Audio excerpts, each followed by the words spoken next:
Alright everyone, you may see, of course, the Korean summit has been, at the moment, cancelled. Now, I've got a lot to say about this, and I'm going to analyze it from the same perspective that I've been analyzing the Korean stuff from for months.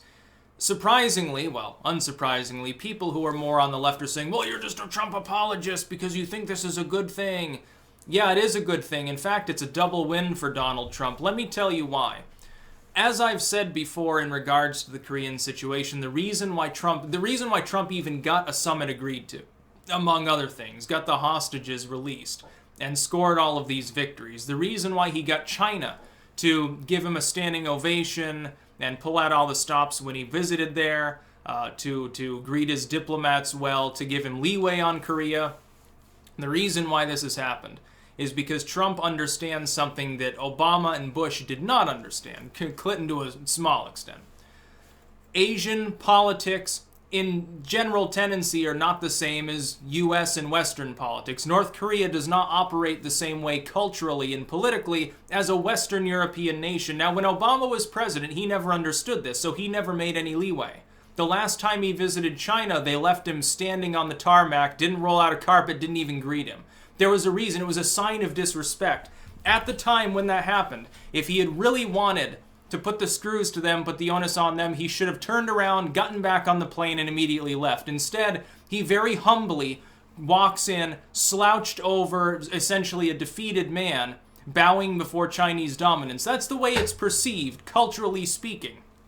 There's a difference. If Trump had gone forth with the summit in the wake of what was said about Vice President Pence, he would have been going into a trap, a negotiation in which Jinping and the South and North Koreans would be laughing at him. They'd be laughing at him. It would be a sign of subjugation. Hey, I'm still willing to meet with you despite the fact that you insulted my second in command. Not the way to conduct diplomacy with North Korea. It would be better to not have a summit at all, yes. But I still expect the summit to go forward. It'll just get knocked back a few months. The summit will still probably go forward because North Korea has something to gain by it, namely not having a nuclear war on its hands in the future. Trump alludes to this. Oh, you talk about your nuclear armament. Ours is much bigger and more powerful. I pray to God we never have to use it. Read the letter carefully. He compliments Kim Jong Un, which prevents it. That is a gesture of respect. It's a sign, hey, I don't have it in for you. I don't consider you to be basically scum of the earth. I'm just reprimanding you because you've disrespected my second in command. He wins a double win here. The first win is that he doesn't go into a negotiation looking weak. Do you realize what would happen if he did that? He's not going to get anything out of North Korea. It would be a failure. Look, the media right now that's chastising him, trust me, they would be able to chastise him 10 times more effectively if he went to the summit anyway, came away with nothing, which is exactly what would happen. It would be a sign going into the meeting that he was subjugated to the North Koreans. He was at their beck and call. He was approaching them because the United States has a need.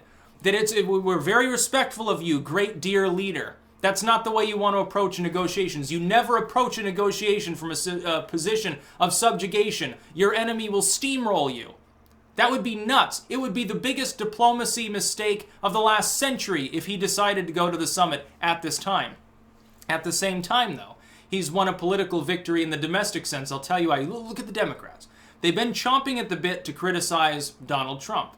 They're going to come out, and they already are, and say, well, this is terrible, war is back on, oh, Trump doesn't know diplomacy. You know what he can say then? Oh, you don't care about our vice president, you don't care about the nobility of the United States, you're siding with a foreign dictator, a fucking madman who just insulted the vice president. You've got such a stick up your ass about me and Pence that you would rather join Kim Jong Un in insulting him. That's not great optics, and it is going to work as a political strategy. They're walking into a trap. Trump has turned an attempt at trapping him into a trap for his political foes. That's what this boils down to. You may think that I'm crazy right now. You watch it a few months from now, see what happens. See what happens. He understands Asian politics. He's the first president in a long time that has the kind of experience necessary to fully comprehend it. He does business in Asia. He's got all sorts of stuff in China. He's got stuff in India. He knows how the cultures work there. Politically speaking, you think he can't rub elbows with their political elites? Yes, he goes over and all he does is he looks at his skyscraper and leaves. He never talked to any politicians in China. Like he's Donald Trump, billionaire. He can't get an audience with the premier of the Communist Party any fucking time he wants to as a private citizen. He knows what he's doing. There are plenty of things in foreign policy especially, that I've differed from Trump on. Syria strikes I didn't feel were helpful. He'll probably end up having, by the way, to strike Syria again in order to get the North Koreans back to the table. I do not look forward to that. I think it's ridiculous. That being said, it will work. They will come back to the table. It's a matter of time. North Korea is boxed in. China has abandoned them. They are completely alone. The only saving grace for them is they developed the H-bomb, which is why they're fully boxed in. They actually sort of trapped themselves. They're going to have to denuclearize at some point, or somebody's going to come curb stomp them. Next time they have a major famine and China's not willing to prop them up, it's going to be a problem.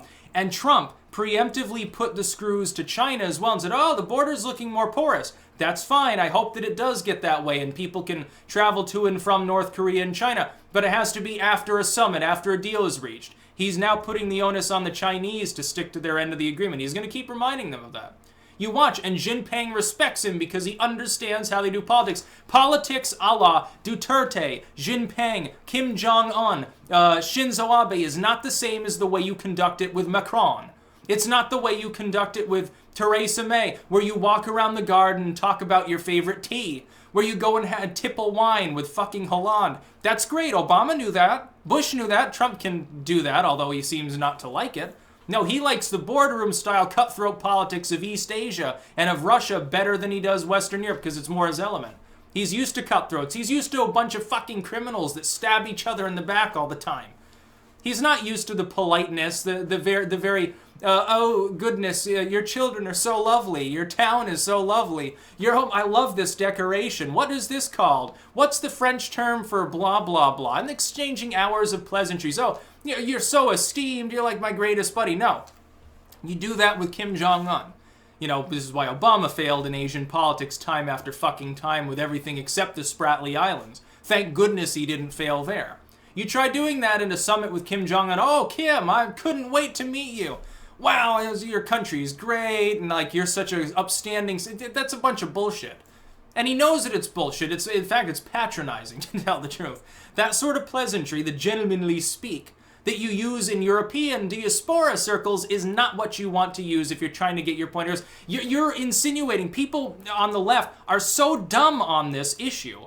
They just hate Trump so much they're not willing to even admit the most obvious truth of all. Cultures are not all the same. Don't be a fucking ethnocentric jackass and expect the North Koreans are going to act the same way as Angela Merkel. That's not what happens. Trudeau, he's not a stand-in for Duterte. The way business is done is different. They accept the strong. They respect the strong. The regime there is literally, for decades, has only continued to exist in its tyrannical state because it projects strength. We have absolute power. We will find you if you dissent and throw you in the rock quarry. We will kill you to the third generation. We will torture your children. Stay in line. Does that sound like the kind of regime where you can go in after they've insulted your second in command and say, oh, yeah, let me shake your hand, and then expect them to understand, to fucking negotiate? No, they're going to say, oh, the U.S. wants us to do X, Y, and Z. Well, here are your crimes. I don't respect you. Kim will walk out of the meeting leaving Trump embarrassed, leaving him shamefaced. He's not stupid enough to take the bait. The Democrats will be laughing for a while. I dare say they won't be laughing in a few months. I don't think that they will. That's about all. Peace out.